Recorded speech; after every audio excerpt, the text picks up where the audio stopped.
Hey, it's Anita, and this is Bitcoin & Co.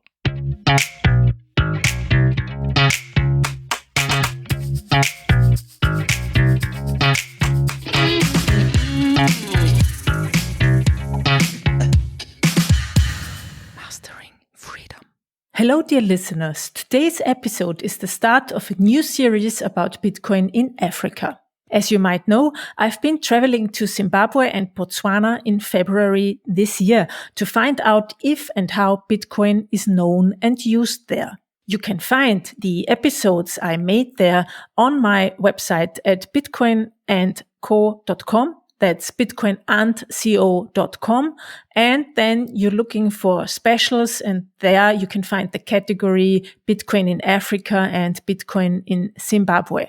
When I left the African continent at the beginning of March, it was unclear how the pandemic is going to change the economical situation of these countries that were already in a deep crisis like Zimbabwe or Nigeria, and how this would affect the adoption of Bitcoin in Subsaharan countries. With the upcoming episodes, I want to give you new insights into other African nations, such as Senegal, Kenya, Ghana, and South Africa. This episode's topic is Zimbabwe. My guest is Miss Aurra. She's a digipreneur and the principal of St. Anne's School in the country's capital, Harare.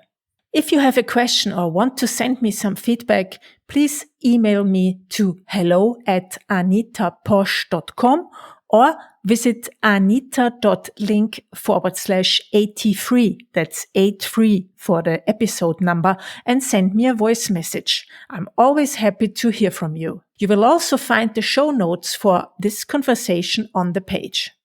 As you know, my goal is to educate as many people as possible about Bitcoin. So if you like my content, please share it on social media, tell your friends and family about it, and maybe even write a recommendation on Apple Podcasts for me. Thank you. And before we start, a short word from my sponsors. Shift Crypto and the Bitbox O2 hardware wallet. I did an interview with the inventor of the Bitbox and co-founder of Shift Crypto, Douglas Backum, recently. It's episode number 77. You can find it at anita.link/77. Tune in to hear his intentions and the core values behind the production of their hardware wallet. To be financially independent, it's important to hold your own keys. Shift cares about making it easy for you to keep your Bitcoin safe. The Bitbox O2 is Swiss-made and makes it simple to store and use your coins. I especially like that they have a Bitcoin-only edition too, and I can use the hardware wallet with my phone. Check out the Bitbox O2 at anita.link/bitbox02. That's bitbox02. You will get a 10% discount in the checkout with the code ANITA. Local Bitcoins is one of the most trusted and the largest peer-to-peer Bitcoin trading platforms in the world. To learn more about Local Bitcoins and their people, listen to my interview with Elena Tonoyan, the company's chief of operations at anita.link/68. On Local Bitcoins, you can buy and sell your Bitcoin in an easy, fast and secure way, always protected by escrow. Local Bitcoins allows you to trade directly with people like you, and you can choose any currency you prefer and find a safe payment method to complete your trade. Local Bitcoins also offers a web wallet, so you can trade and deposit and send out your Bitcoin all in one account. Go to www.localbitcoins.com to buy and sell Bitcoin. And last but not least, I definitely recommend using a hardware wallet to store your Bitcoin. But if you have difficulties with the technical requirements and maintenance of hardware wallets, you can use the card wallet. The card wallet is a very simple and secure solution for long-term storage of Bitcoin and Ethereum. No software updates needed, and it leaves no traces on the blockchain, which is good for your privacy. You can give it away as a gift or inheritance. You can send Bitcoin to it, and all you have to do is to store it in a safe place. The manufacturers are the Austrian State Printing House and Coinfinity, Austria's first Bitcoin broker founded in 2014. Listen to my interview with Kai Kremser. He is CardWallet's product manager at anita.link/72. If you order your CardWallet at cardwallet.com/Anita, you will get 20% off. And as always, thanks to the Let's Talk Bitcoin network, where you can not only find the Bitcoin & Co podcast, but other relevant Bitcoin-related shows too.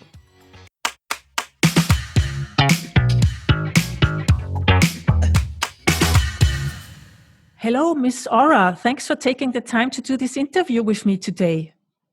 Thank you so much for having me, Anita. I'm excited to be talking to you again. Yeah, it's a pleasure. Please, before we start, please introduce yourself to our listeners. What are you doing? Where are you living? And why are we talking with each other today? All right. So my name is Aurra Kawanzaruwa, but all my friends just call me Miss Aurra. I live in Harare in Zimbabwe, which is a beautiful country in Southern Africa. And I work in the digital space. I work for a company called Africa is Digital. And I'm also a school principal. So I work in education.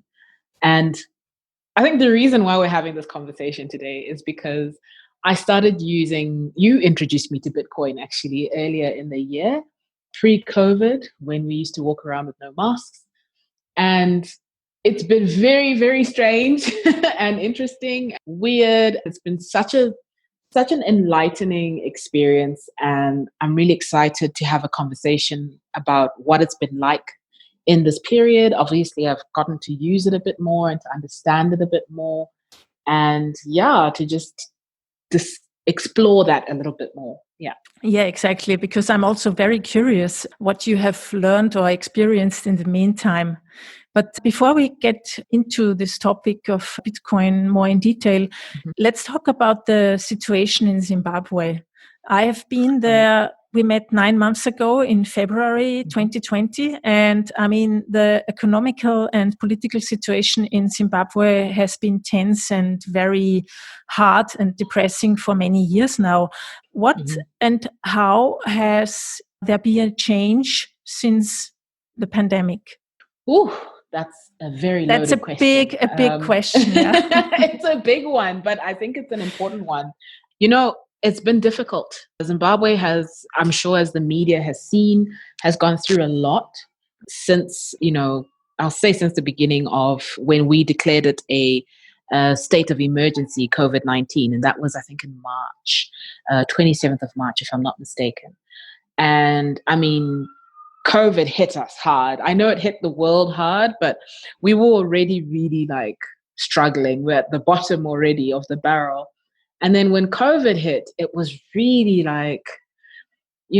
when the economy came to a screeching halt.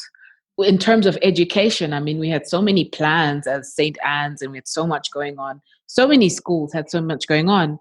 And then just the threat of, this pandemic just plunged everyone right down into the ground. And Zimbabwe has been really tense since then. A lot of it, I feel like the lockdown really didn't do any favors in terms of exposing, the really core issues, our healthcare system, which became non-existent. Our money, our currency issues became just really just such a joke at some point. And it's been very difficult in Zimbabwe. Hunger, there's a joke. It's not funny, but I mean, Zimbabweans, we laugh at things that aren't funny because it's the only way to survive. But there's a joke that says, hunger will kill me first before COVID does. Because of just the way things are, everything is really difficult. There's no work. Companies were not ready for remote working. The cost of data just kept doubling. At some point, it went up twice in 1 month, but every month it would double. We knew we would get that SMS notice that says tariffs are going up end of this month, and it would be literally double, 100% almost every time. So as things started to get worse, everything started to get more expensive. Then there was a really huge issue in terms of the black market and the exchange rate. So, the black market was basically running the economy. So the parallel exchange rate, where at some point it was 100, it got as high as 100 and I think about 115, 120 for 120 bond to $1, which is like a lot of money. Yeah, and Yes? when I remember, right, when I was there in February, it was $1 was 25 bond, so 25 RTGS. Yeah. Yeah. And And I it mean, shot right up to 100. yeah, and I think we maybe have to tell our listeners that the situation in Zimbabwe is tense anyway. So Yes. even pre-COVID, it was very, very Yes. hard with all the petrol, the queuing for petrol, the money Exactly. situation, the prices for Exactly. internet and for food, and people live from hand to mouth in your country. There are no jobs in that way. What we think of, you lose your job or you have to work from home. I mean, how should the people there work from home? I mean, they are trading and they are doing stuff on the streets. And pretty much. Yeah. So, okay. So I guess, I mean, I also heard that the monetary system, the government changed things. So like, for instance, most people use mobile money there in your country. Yes. I think they rely on EcoCash. it. Yeah, they rely on it. And I've heard in August or something like that the government banned EcoCash cash outs for traders, no, for sellers, for businesses. So they couldn't pay out their EcoCash anymore. Is this right? Or what? Yes. Yeah. So it was banned. And it was, you couldn't cash out. As an ordinary person, you couldn't get your money out anymore as cash.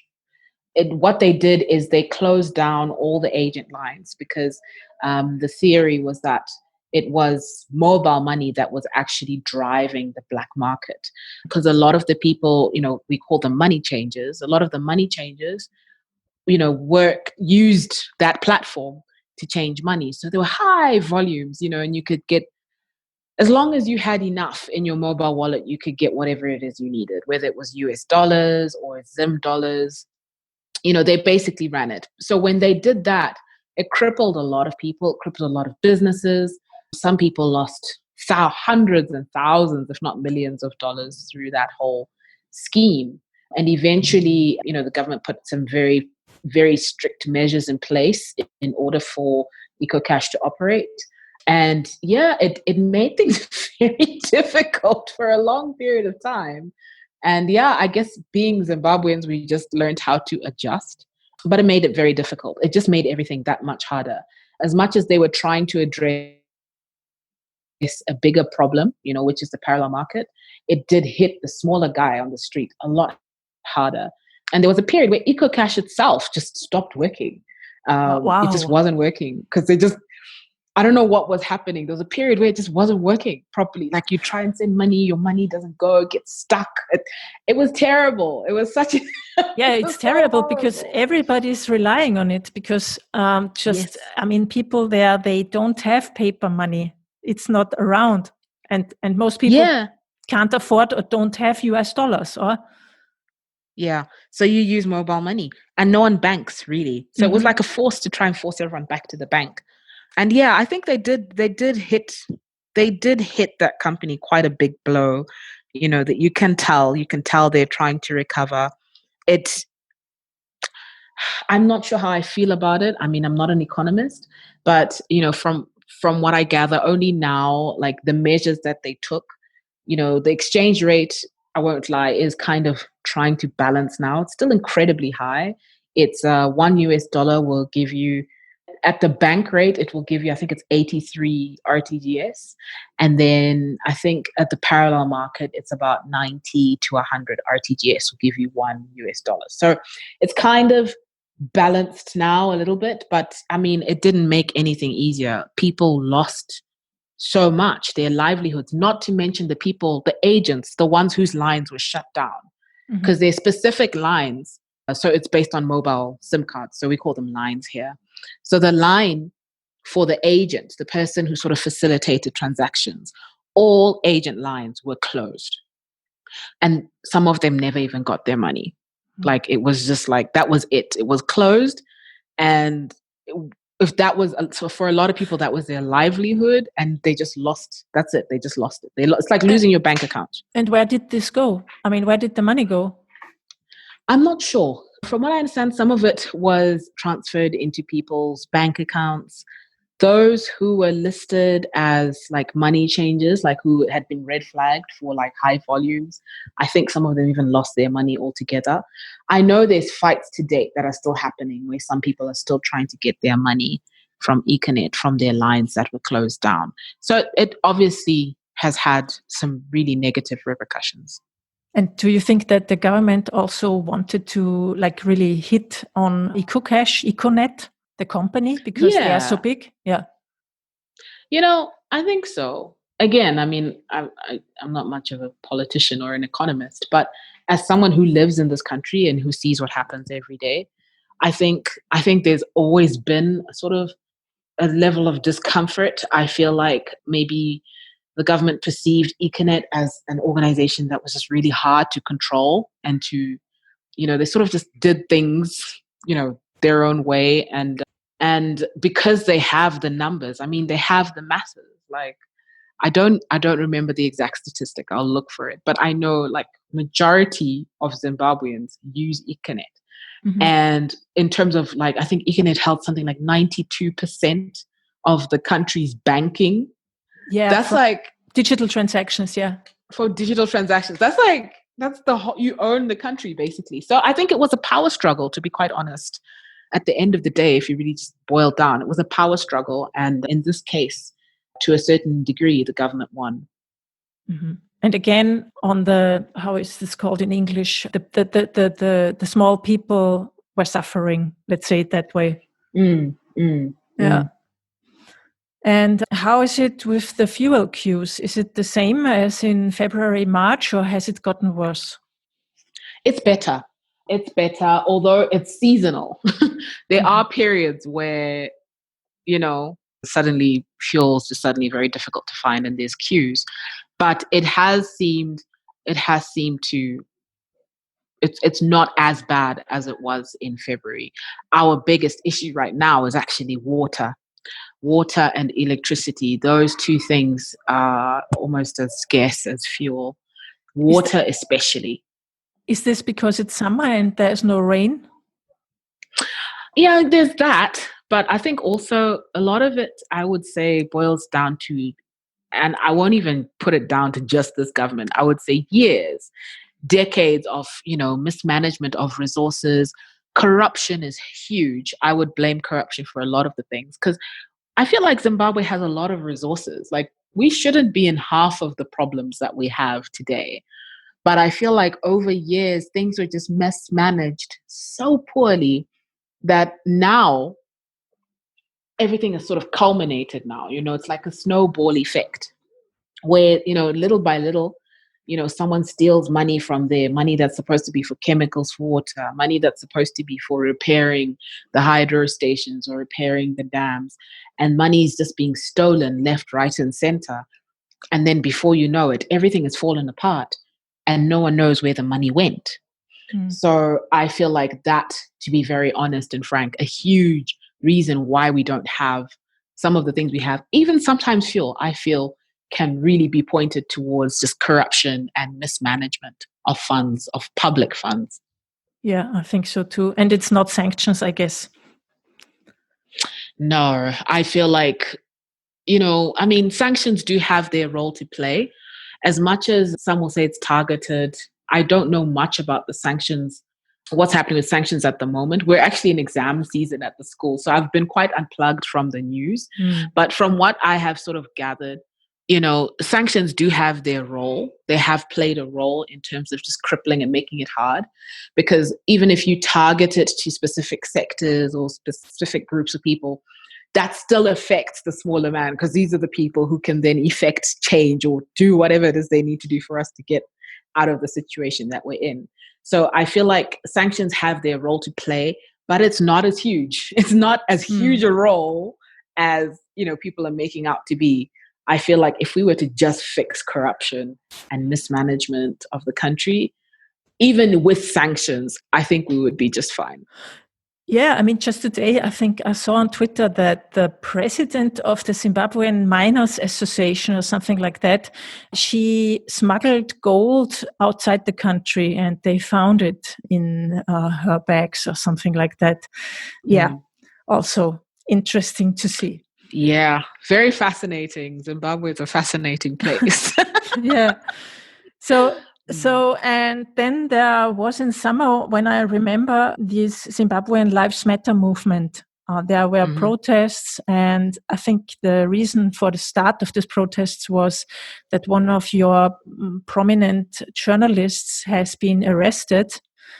Can you tell us a little bit about this movement and what happened, and has it changed anything? I think it has changed a lot. So the Zimbabwean Lives Matter movement was obviously inspired, as the name suggests, by the Black Lives Matter movement. I think globally, the world over, people of African descent, people darker skin tones are sort of trying to find their voice and find justice in a very difficult world to live in. And in terms of Zimbabwean Lives Matter, it was sort of really it sort of started just before, I think it was just before Hopewell was imprisoned. And it was just a bunch of young Zimbabweans who were just complaining a lot about what's happening. Like, can you not see what's happening in front of us? And it was actually really triggered by the healthcare system, by the fact that, you'll have, people would say things like politicians will have money to buy everyone t-shirts and caps when they're campaigning, but they don't have money to buy just masks for everyone. You know what I mean? If you can give out free t-shirts, surely you can give out free masks. And little things that sort of, now culminating, stories that come out, the 9 stillbirths that happened at the hospital. So it sort of all came together and started being Zimbabwean Lives Matter. And then the journalists started coming in and people started speaking out. That's we had people like Hopewell and Jacob, and they came out and they started sort of really adding fuel to fire around trying to expose corruption. And sort of that's when it, I guess, started to gain quite a bit of momentum, because he also started using the hashtag.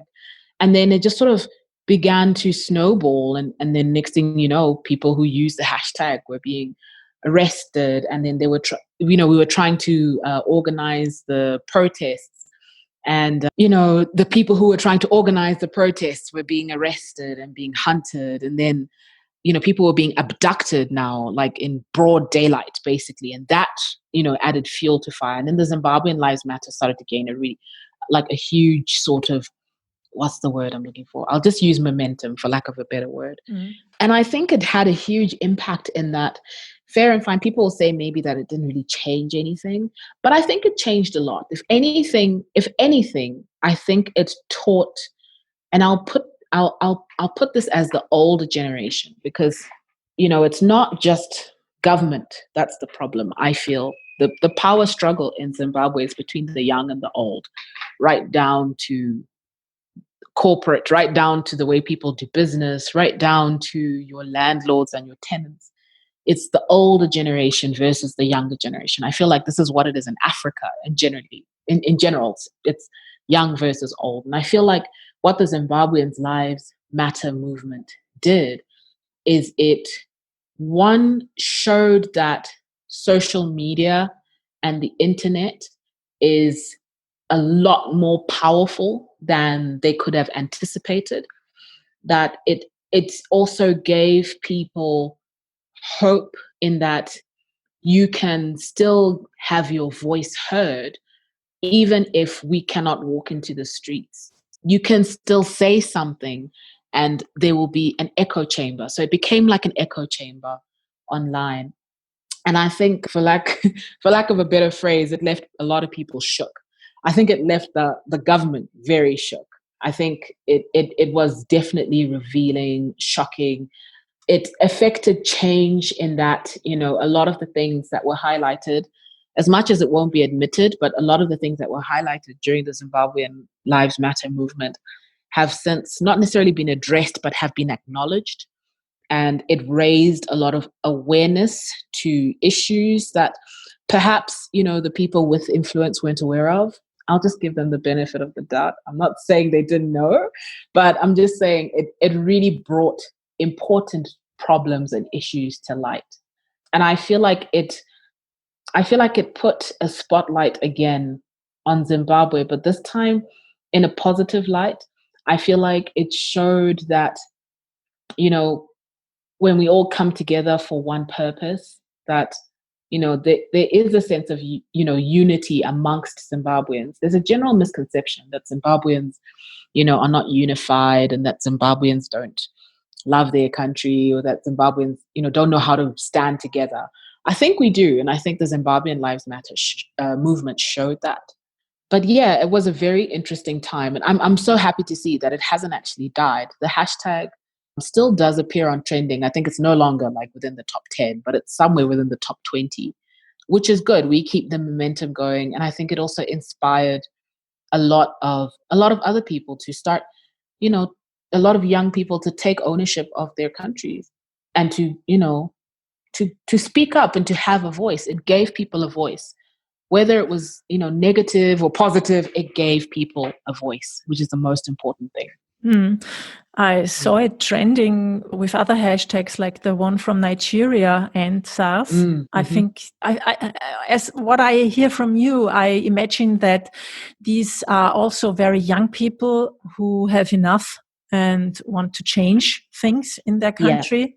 So maybe this is really one group of young people in one African nation inspires the other one.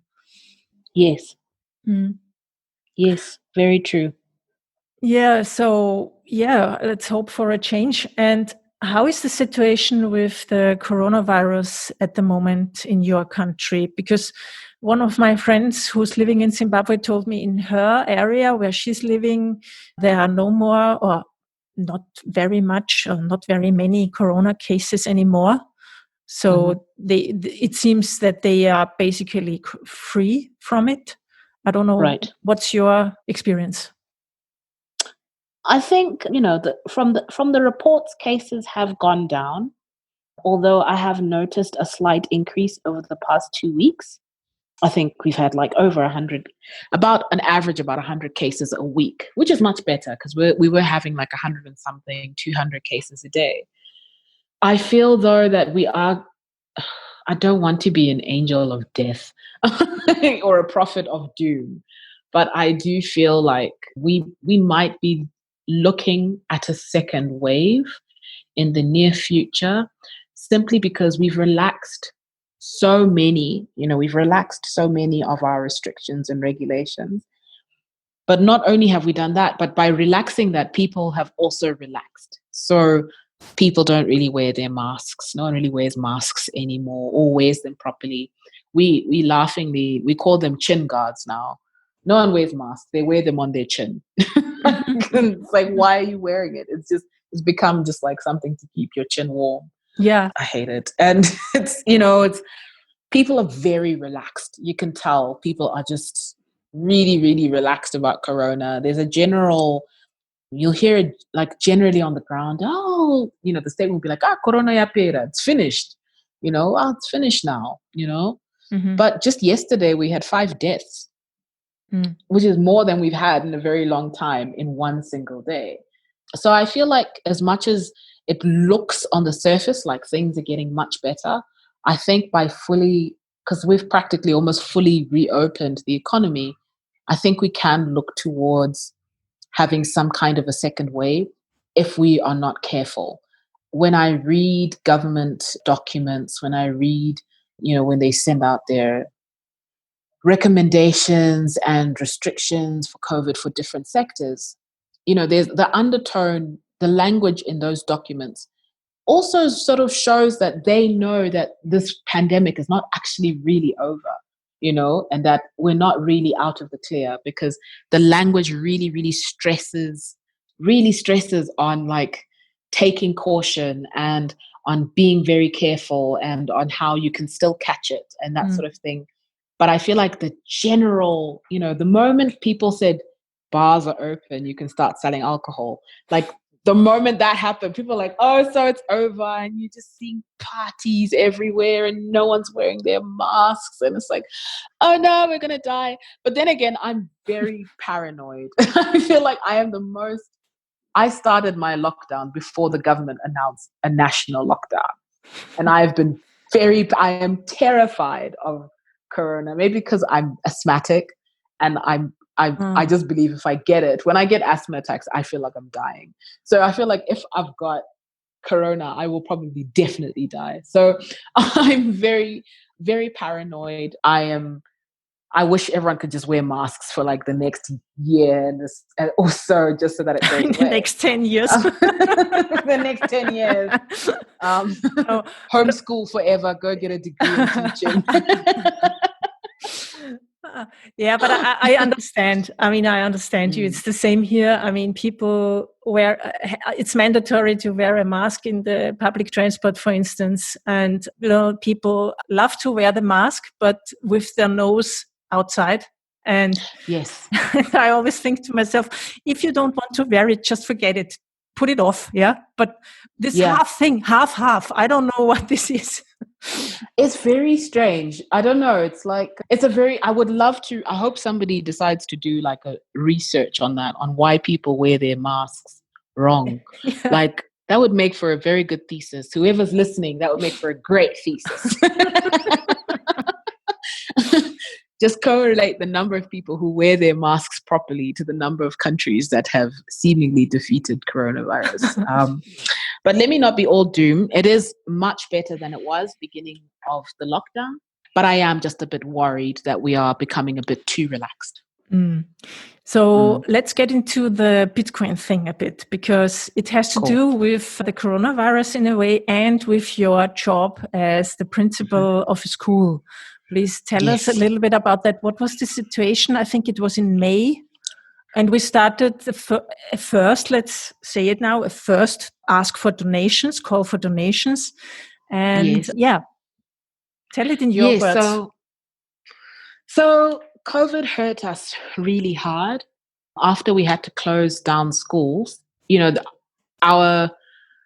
couldn't quite find an agreement with our landlord, and we just started getting accumulation of rent, but we had no students in schools. We had no one paying school fees. The government had also declared it illegal to claim school fees. And, as a school, it's a very old school. It's a very small school. And I'll put it this way, with very sort of humble beginnings. It's a very humble school. We're not like a top, private school with like millions. We are a private school, but we don't have like millions of dollars. And, our community of students, it's, sort of very middle class. We're not fancy. So we didn't have computers. Like we don't actually have a computer at the school. We have teachers who have personal computers, but the school itself didn't have like technology. It didn't have any infrastructure in place to do distance learning, for example. Because at that point, I think that's when Zoom quickly jumped on that boat and everyone was talking about Zoom and, doing school online and video calling. My parents are kind of like, I don't know about that right now, especially with the cost of data. It just seemed so out of reach. And sort of with all these things hanging over us, it was, I get quite sad when I think about it, because it was a really difficult time. We realized at some point that we couldn't afford to stay open. And initially, I think when I got in touch with you, initially the thinking was like, look, if we can at least just raise money to, I don't know, pay salaries and find some way, maybe do like WhatsApp lessons, buy students WhatsApp data, bundles, and we can try and do something on WhatsApp. And, we just wait until it's time for us to completely shut the school down and we all start doing something else, get into farming or something. And we made the tough decision of having to shut down our school premises, which has been our home for 72 years. In shutting down the school premises, we also had to let go of half of our staff in the beginning. Eventually, we had to let go of more. A lot of the parents, when we did offer, talk about trying to offer distance learning, a lot of them dropped out altogether because a lot of parents lost their jobs. So they were like, we can't even afford to pay you anything. So my child's just not going to learn. And it was a very difficult time. And I remember reaching out to you and saying, maybe we can raise our donations. And I know in my mind, we didn't really think we'd raise much. We just thought, a couple hundred, it will go a long way to getting some data and trying to get things going and to try and sort of keep afloat. And then you talked about this Bitcoin thing. You're like, and I remember you told me to create a wallet in February. And I created that wallet and I didn't do anything with it up until the point where we needed to fundraise for donations. And at that time, we didn't really have a grand plan. We just had a really basic, simple plan just for WhatsApp, for data, just to get things going. And then the Bitcoin community shocked me to no end. I remember Laura, my boss and my partner, who was, I think we're crying like every hour. We'd look at the balance. Oh my God. And we cried so much. And I was terrified. I was so terrified because I think I kept saying, Anita, but what is this? But whose money is this? Like, who sent this? And I was actually scared of it. I think I even sent you a message saying, I'm very scared of this money. I don't know. Mm-hmm. And I was unsure. I was like, is this legal? Is this scam? Is this scamming? Is this money laundering? Like, where is it coming? It's on my phone. And I remember, now thinking, okay, great. We've raised this money. I can see it in my wallet. I can see that it says, we've got, X amount of BTC. And at that time it was very like, what is this BTC? And it then equals X amount of US dollars. And then I remember I didn't sleep because I was worried that, so I've got this, forgive me, but I was like, I've got this fake money in my phone. It says I've got money, but I don't see it because in my country, we don't use Bitcoin. Bitcoin is like, crypto is not really embraced. I don't know who's listening. I don't think it's allowed at all, but we needed the help and no one else was going to give us money because this is Zimbabwe and no one has money. And I spent the whole night trying to figure out how to get the money out because we use fiat currency. I know that word now. Did you hear me use that word, Anita? Yeah, I feel just very proud of myself. I was like, I need fiat money, right? So, and I didn't sleep. I think I messaged you at a very ungodly hour, just trying to say, I don't know how I'm going to how am I going to use this money? You're saying this is people's money, but I can't see their names. I'm just seeing numbers and letters. Has sent some more zeros and dots and like these weird figures I didn't understand. And I remember crying because I didn't know how to get the money out. I was like, oh no, we've got this monopoly money and we can't use it. Monopoly money. Yeah, but you asked me then. I mean, you just should have asked me earlier. I know. I just, when you're introduced to something new, you don't want to seem too stupid. Like, you don't want to seem like completely green. Like, you want to seem like you've read up and you understand. But I really didn't understand what was happening. I just... Mm-hmm.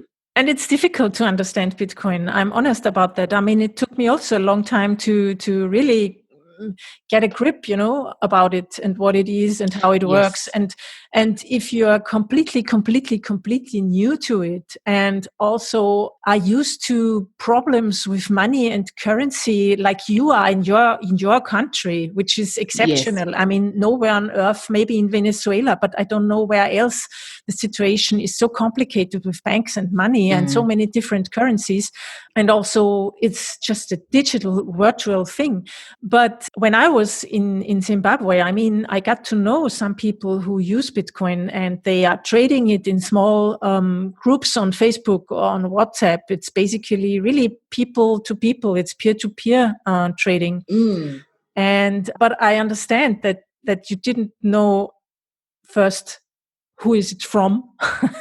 And second, Yes. is it just fake, like you say, monopoly money, or do I really get something? So what happened then? Then you introduced me to someone here. And I remember talking to him, and it all happened so quickly. And they kept trying to, compare it to EcoCash so that I could understand. Mm-hmm. And I won't lie, I kept feeling like I was in the middle of a drug deal. Like I thought, like I'm doing, I think even when I went to, because I was wearing a hoodie and a beanie, I just didn't want anyone to see me. Like, we're doing something illegal here, and this is terrible. And what if he kidnaps me? As much as you'd said this is my person, I was like, this is very strange. Anyway, we managed to raise way more than we anticipated. You'll be surprised what even just $100 can do for people who really need it. And so when I met with a trader, I remember, he used the QR code thing. So again, I mean, I don't really use QR codes. I mean, I know QR codes, I know how to use them, but I've never really, it was so confusing. He just holds out his phone and goes, okay, I'll just open it. And then I scanned it. And then it was like, okay, cool, that's it. Here's your money. And I was like, what do you mean? Like, and he was like, yeah. And I was like, and then I remember looking at the money, checking. I was like, this is real? And I kept saying to him, do you know this is real money? And he says, yes, because Bitcoin is real money. I was like, how? Like, who owns Bitcoin? Like, where's the bank for Bitcoin? And even at the point where I think it became real to me when I got the money in my hands. And suddenly everything changed for me. I won't lie. In that moment, my life changed. My whole outlook on life and what was possible and the things that we could do if we were able to just use this properly, the amount of people we'd be able to help, and understand that this was borderless. Like, there was no, waiting period. It was instant. Do you know what I mean? Like, that was weird for me. Like, but it's coming from another country, from another time zone altogether. And when I held it as cash in my hands, I remember like bawling my eyes out. First I cried. First I was terrified. And I remember I sprinted back to my house like, oh, someone must have seen me. I'm going to get kidnapped by Central Intelligence. But then I sat down and I looked at the money and I started crying. And I looked at the app and I was like, these weird numbers, these weird 0.000 something. This is actually money. There's actually value in this. Mm-hmm. And yeah, from that, we were literally able to save St. Anne's. We unfortunately still had to close down our school premises. It wasn't a lot. It wasn't enough to keep us paying rent every month. I mean, our rent was $1,000 a month, which is a lot of money. But we managed to buy a printer, which we're still using to date. We bought a printer. We bought every child, even though not all our students continued with us, every single student, we managed to get every student a mask. And at that time, masks were really expensive. Like, they were like $5, which is like a lot here, like for something that's supposed to be a necessity. And if you have a family of 4 or 5, how are you going to buy a mask for everybody, So we got all our students masks. Every child got a bottle of hand sanitizer.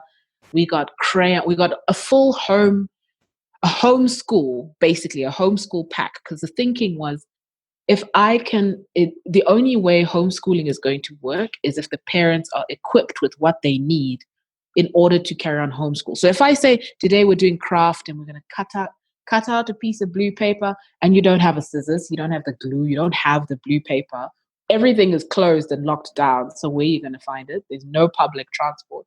So the thinking was, let's equip every child. Let's put the school in every child's home, which is then what we did with the money that we raised. And right now we're writing our exams. And we have, since May, literally been running off the funds that were sent. And we managed to at least also provide like a care pack for all of our staff. So it was like an emergency. I don't even want to call it a salary, because it wasn't even the cost of a salary. Slightly, it was less, but it was enough to sort of like a stimulus package. I guess that's what you could call it. Yeah, we managed to at least take care of our staff as well as the ones that we had to let go and be able to take care of our students. And we managed to put Wi-Fi at the school. So that was really great. So that even if the teachers needed to do WhatsApp lessons and video calling and stuff, they could just do it from the school because most of them live in the area. So it's just walking distance. So yeah, it's been incredible. Like I have seen it. My students have felt it. Bitcoin affected in total 60 students. Although 98 of them were the ones initially who got like all the packs and all that stuff. And then the ones that have continued with us, it's about 60. And I've seen it. I've seen Bitcoin work, which is weird. And did you also tell your school, your students about Bitcoin? Yes, I tried. Although, I mean, how old? Please tell our listeners how old your pupils are. Oh, they're little. Yeah. So we have our preschool, which is from ages 2 to 5. So they were affected. They benefited.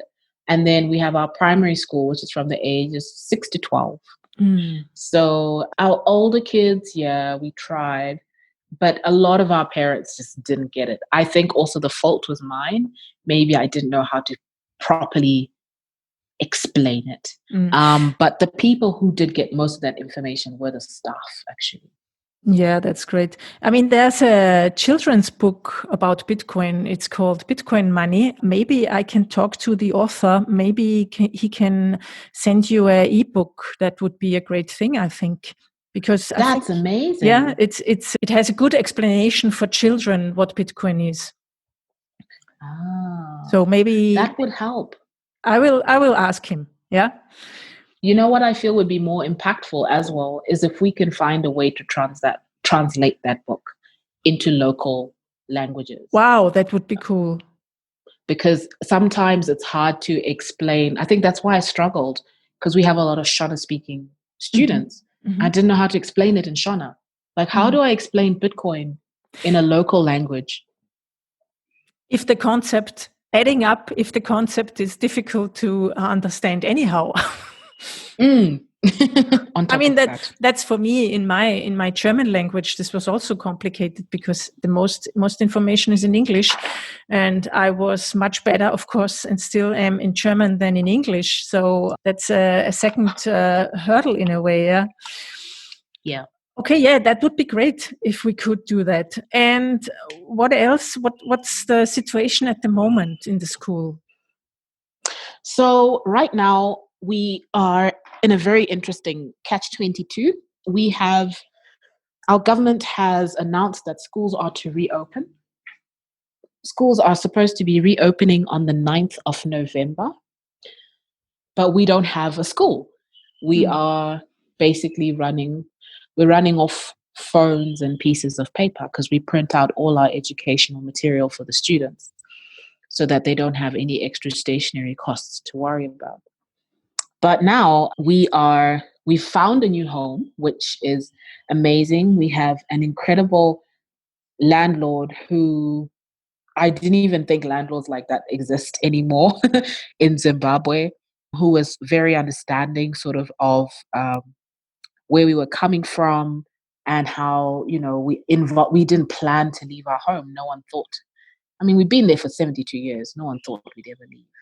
So yeah, we're now in a position where we're trying to find a new home. We don't have all our students. Not all of them were able to do distance learning. Even the school fees that we're charging, because we still had to charge fees so that we can at least pay our teachers their salaries, we're not charging full school fees. So at the moment, we have to find a new place to live and to work from, but we don't have enough students for us to actually raise the amount we need for the deposit. Now, our landlord has been super awesome because our rental it's less than where we were, so it's at 800, but he's been really kind enough to reduce it down to 6 for a period of time, up until the point where we recover and we're back on our feet. But then he, of course, needs his deposit in full. your security deposit. I don't know whether it works the same out there, but here you have to pay a security deposit first, which is the equivalent of a 4 month's rent. Then you pay your monthly rent.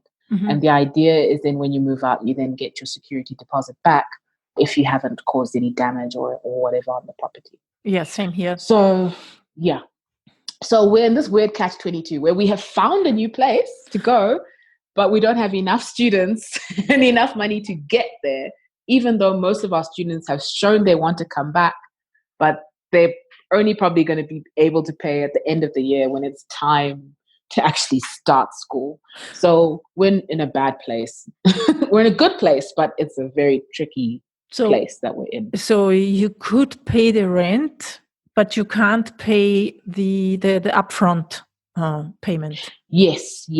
So the upfront payment, which is a month's rent plus the deposit, plus they're what they call the lease, like a lease fee, which is like an extra $100. So it brings us like well over 1,400. But we've slowly started paying towards it. Like today, we managed to put down $200 towards that. So we're just slowly trying to raise that money as much as we can. But once we are in, we know we can pay our fees. But then also the challenging part is the amount of like the recommendations required in order to reopen. I want my children to be safe. My students, sorry, I call them my children, but yes, I want my students to be safe. We need to make sure that there's recommendations, like there's supposed to be like a box of gloves in each class. We are supposed to set up a sick bay, which is probably going to be our biggest expense. So like it's what they're calling a holding bay, where if someone exhibits any COVID symptoms or if anyone is not feeling well, it has to be separate from the classrooms, and you have to create basically like a mini clinic per se, but yeah, a room that's far away. So we've got that room on the premises, but it was used for like accommodation, but like it's what is called servants' quarters. I don't know if that rings a bell for anyone, but it's not like a proper room. It's just very sort of makeshift. So we need to fix that and turn that into our sick bay. We didn't have that anyway, even at the school where we were. We were going to have to create one, but now we have to. So it's a lot of the things associated with that. You know, even with social distancing, a lot of our desks were shared.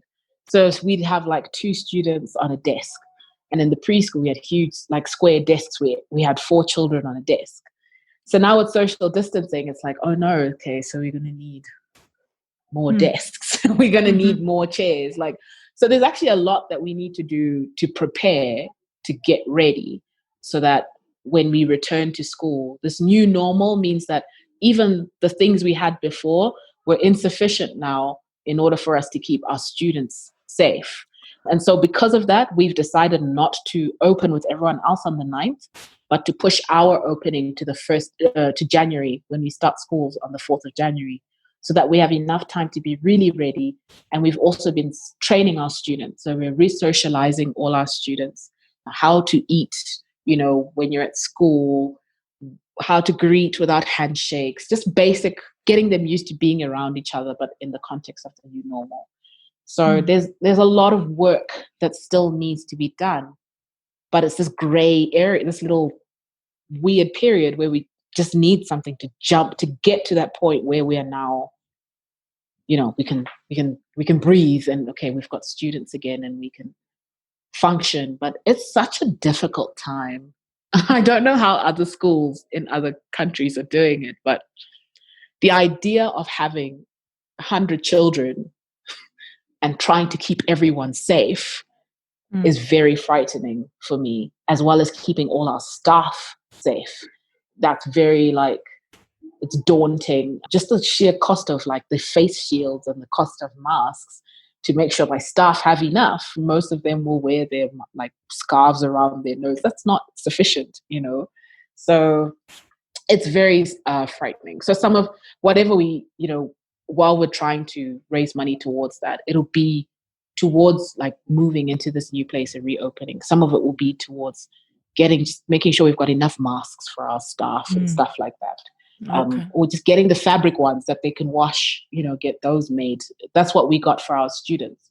So our students are okay for masks, but our staff isn't. So little things like that pop up. But yeah, if we can just at the very least, just find the deposit, I can make a plan and find Okay. everything else. So that would be Yeah. the starting point, and that's basically what we Yes. are calling now for donations again in Bitcoin for St. Anne's School in Harare. And the other story from the Bitcoin side to it is when we made the first call for donations in May, you had your non-custodial wallet on your smartphone. And then Tim Akimbo contacted me. He's a Bitcoin core developer from Africa or from Nigeria, I think. And he offered to install a BTC Pay server for the school. And that's Yes. what he did. And now it's possible to send money over BTC Pay server directly into your wallet. And I guess you will then also again go to Bitcoiner and exchange the Bitcoin to US dollar, because you just need US dollars to buy stuff or to put the deposit down in your country. It's not Yes. possible in another way. So for our listeners, the widget or the place where you can donate to St. Anne's School in Harare is on my website. In this case, it's at anita.link/83. And now please explain why it hasn't been possible to put this payment donation button on your website. So we're scared. That's the truth. Like I mentioned, cryptocurrency in my country is not really embraced. Also, right now, with everything that has been happening in terms of, I think, like I mentioned earlier in this conversation, that the internet, people are very aware now of the power of the internet. And let me rather say they are wary and don't really trust and are very trigger happy.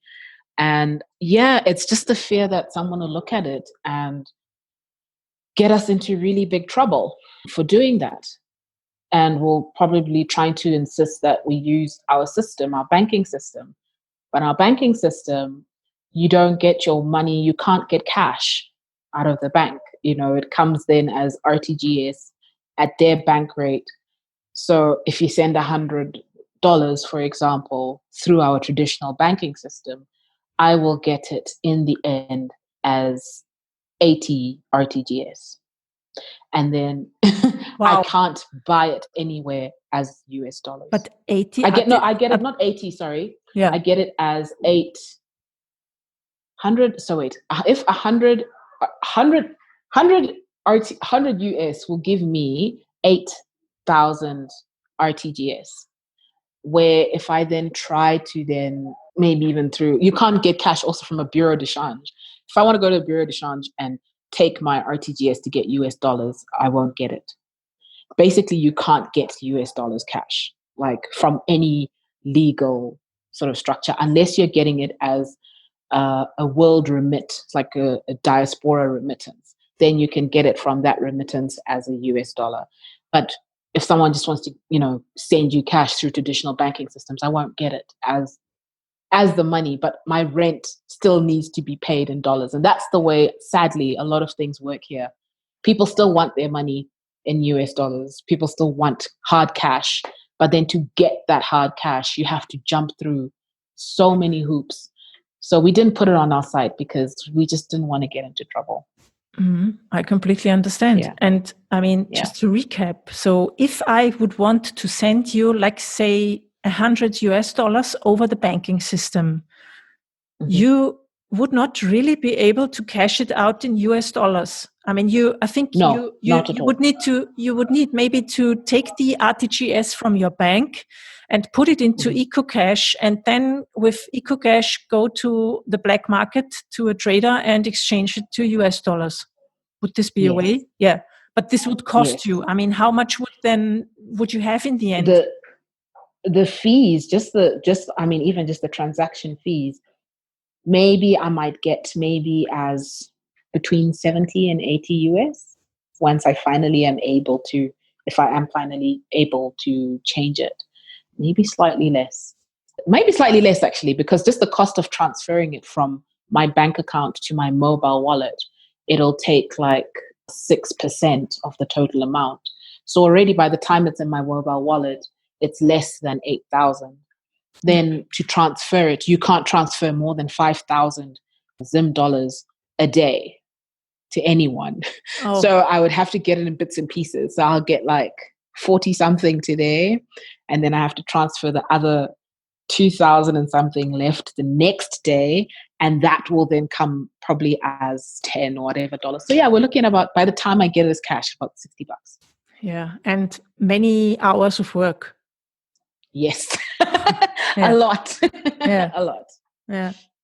Yeah, wow. So, so to our listeners, please donate money, donate Bitcoin over the BTC Pay server on my website, because St. Anne School is really scared, and I understand that they are scared because, as you heard before, people have been abducted and taken to prison just for saying lives matter on social media. So, yeah.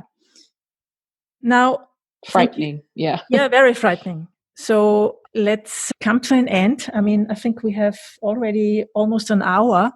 I would have an interesting results from a survey from for Zimbabwe that I would like to discuss shortly with you. Or and it's from the Bitcoin exchange, Local Bitcoins. I don't know if you know Local Bitcoins. Yes. I have done my research now. Yes, I'm very proud to say yes. Okay, so it's a peer-to-peer platform where you can get Bitcoin, basically.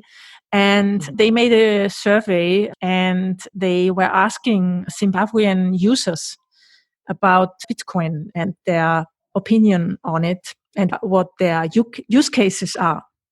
And I think it's quite interesting. The first question was, what's the purpose for them? Why do they want to use Bitcoin? And a third of all participants said that they are buying and holding Bitcoin as an investment for long-term price increase.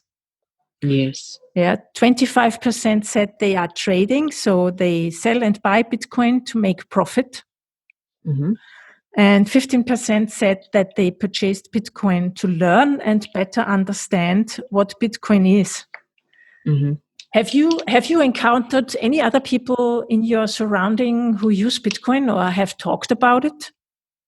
I have encountered only one other person, probably mostly also because of the lockdown. So I haven't really had a chance to communicate with a lot of people.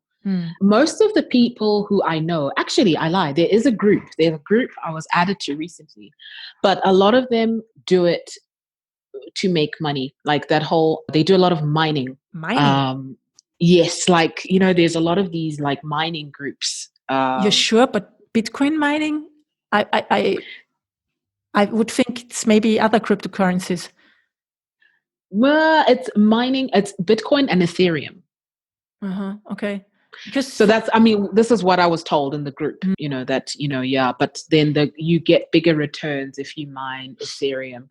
So a lot of people see Bitcoin as almost like a fast way to make money, that, okay, just send the equivalent of $50, and within a week you'll have a little bit more, and then you send the money back and then we'll give you more. So there's a lot of groups actually like that. So if you do mention Bitcoin to people, they'll be like, oh, how do I get involved? How do I get the money? Because I heard Bitcoin makes you money, that if you invest in Bitcoin, you get Bitcoin back. So that's sort of been my exposure to the people that I have spoken to in Zim about Bitcoin. One or two of them have been doing it as like a store of value, like to say, I would rather just buy Bitcoin, and no matter what happens, I know it's there for a rainy day, where if ever I'm stuck and, if I need to bail out or whatever, and if it increases over time, then I can always cash it out at some point. And then there is a group of what I would call geeks who are into Bitcoin in strictly as, I'm investing in this because one day it's going to cross 20,000 and I'm going to be rich. So I know a lot of people like that. I haven't unfortunately bumped into anyone who got into it just for learning and understanding. But I have tried within my own sort of circle to get people just to invest. I've also just sort of tried to help people to open up their wallet. I managed to get paid for a job in Bitcoin. What? So Really? Really? yes. Wow. and, Congratulations. and that person didn't know anything about Bitcoin. And she, because it was in another country, she was in Ghana, and she had to send a lump sum. And for a project that we'd been working on, we were awarded a grant. And we had no way. She also couldn't send money out of her country without going through very long and tedious processes. Needed approval from the treasury. And I said, hey, there's this thing called Bitcoin. And she was like, what's Bitcoin? I was like, it's this thing. And then she then found out that her husband knew about Bitcoin, but he hadn't mentioned anything because he also hadn't seen it used practically. Mhm. So, we then ended up, being able to send money from Ghana to Zimbabwe, and also vice versa. I was able to send money for some students in Ghana through Bitcoin. So a lot of it is through just kind of learning through each other. Like if you don't mention it to someone, you never know, because everyone's kind of scared of it. No one really talks about, hey, I use Bitcoin. Everyone just kind of keeps it to themselves. But if you have more conversations, you realize people know a lot more than they say. Yeah, great. And did you support the other women in installing her own wallet, or how did Yes. this? So she great. So she also has a wallet like you. Yes. Now she has a wallet. Basically, just use the wallet that I know. Yeah. Told her, install this one because that's what I know. That's perfect. And you did tell her that she has to write down these 24 words and that they are very important. Yes. Yeah, great. Yes. So I mean, it's great, and I've sort of, I guess, in my own little way, I've tried to use it as a way of really with women more, as a way of empowering women, that there is this thing, and there's also gigs you can do online, and you can get paid, and I can support you, and we can build, trying to build something that can actually help women who are in a tight place, but then create a community, where whether it is like peer-to-peer I guess it would be peer-to-peer trading. I don't know the Yeah, right that's words. fantastic. I'm sure someone's listening right now like, this girl knows nothing, but but I'm trying to learn. That's great. It's fantastic what you're doing there. I love to hear that. Really, I'm just like, wow.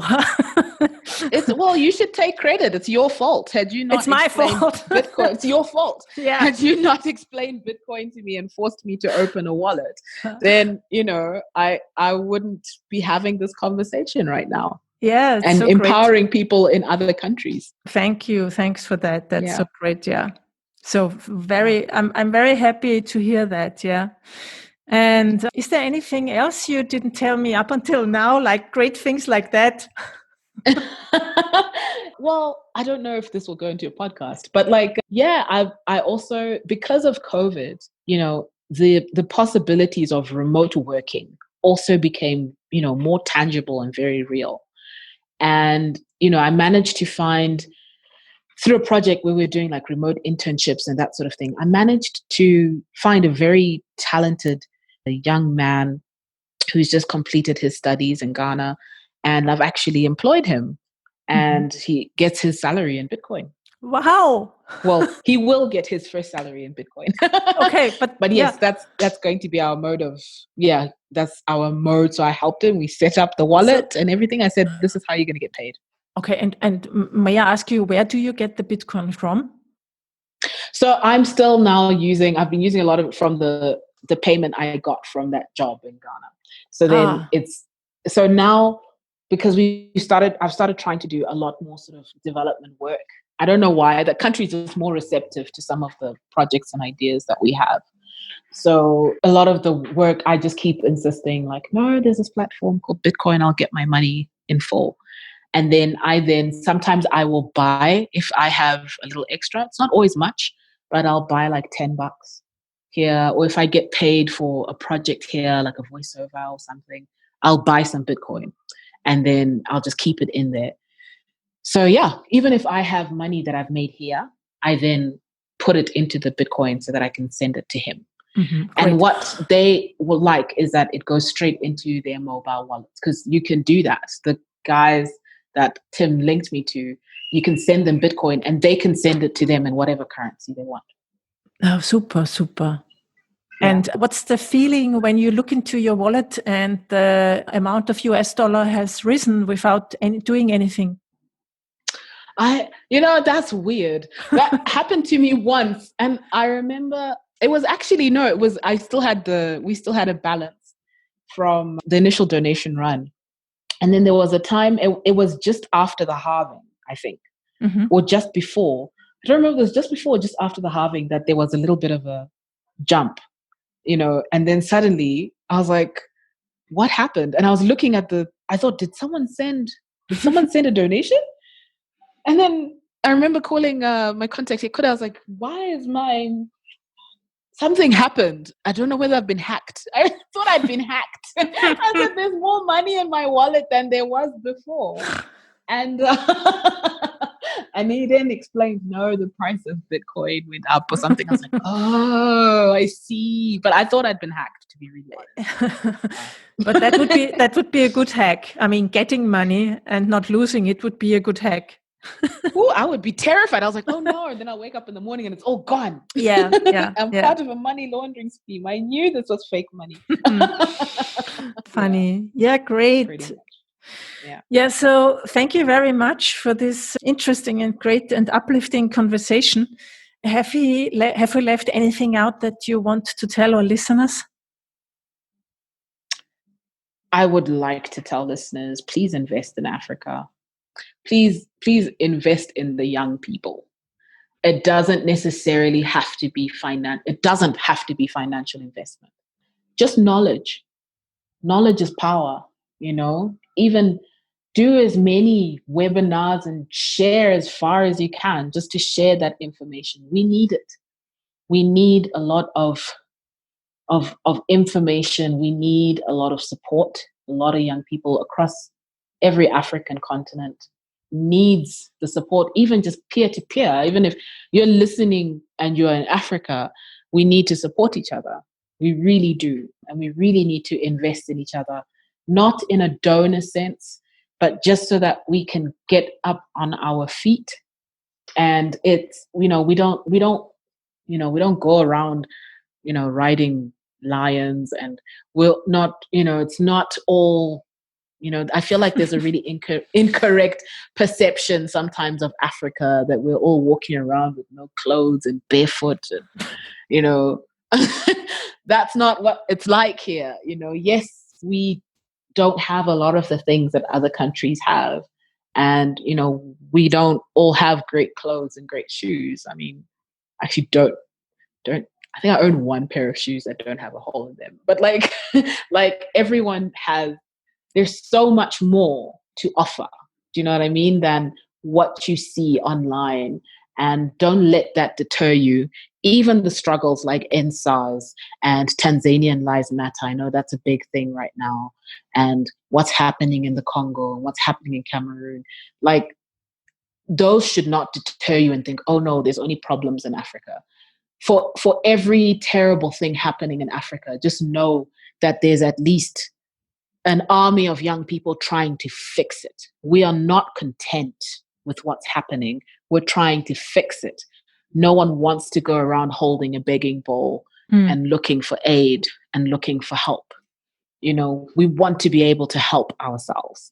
We want to be able to stand on our own 2 feet and to also contribute to the global economy, and for people to be like, oh yeah, Zimbabwe, the next best superpower. Why not? What stops us from being that, and teach the whole world about Ubuntu and Hunu and change capitalism and turn it into something better. So yeah, invest in Africa, please. Yeah. Yes, invest and connect and exchange information. And step 1 is donate for Aurra's school, St. Anne's. It's at anita.link/83. That's the episode number 83. And Aurra, please tell us where can or could our listeners reach you and contact you? Okay, it's time to shamelessly plug. I am going to plug St. Anne's School so hard because our school needs your support and your love. So please follow us on Twitter. It's at Anne's School. So it's Annes, ANNES, and then School, SCHOOL. And you'll also find us on Facebook as Annes School. And our website, www.saint, so that's ST and then a dash, and Annes, ANNES.co.zw. And then if you're looking for me personally, you'll find me everywhere as Miss Aurra, and that's MS_Aurra, AURRA. So that's where you can find me everywhere. But follow St. Anne's first. We follow back. Great. I will put all of these links in the show notes. And yeah, thanks for that. You're amazing, Anita. You are so amazing. The work you do is so important. You are more amazing than I am. Yeah, thank you. I'm happy. So I'm really happy that I could support you, and this is not going to stop. We are working together in the next time and in the future as well, I hope. Yes, we have to. Yes. unless COVID takes me first, or hunger. But yes. No, please. Okay, Aurra. Thank you very much, and have a nice evening. Thank you. You too. And thank you so much for listening, to all the listeners. That's it for today. If you like my show, please share it with your friends and hit the subscribe button in your podcast player now. Thanks to my sponsors who make it possible that I can produce the show. Localbitcoins.com, Shift Crypto with the Bitbox 02 and Coinfinity with their card wallet. Music. Start with Yes, Delicate Beats.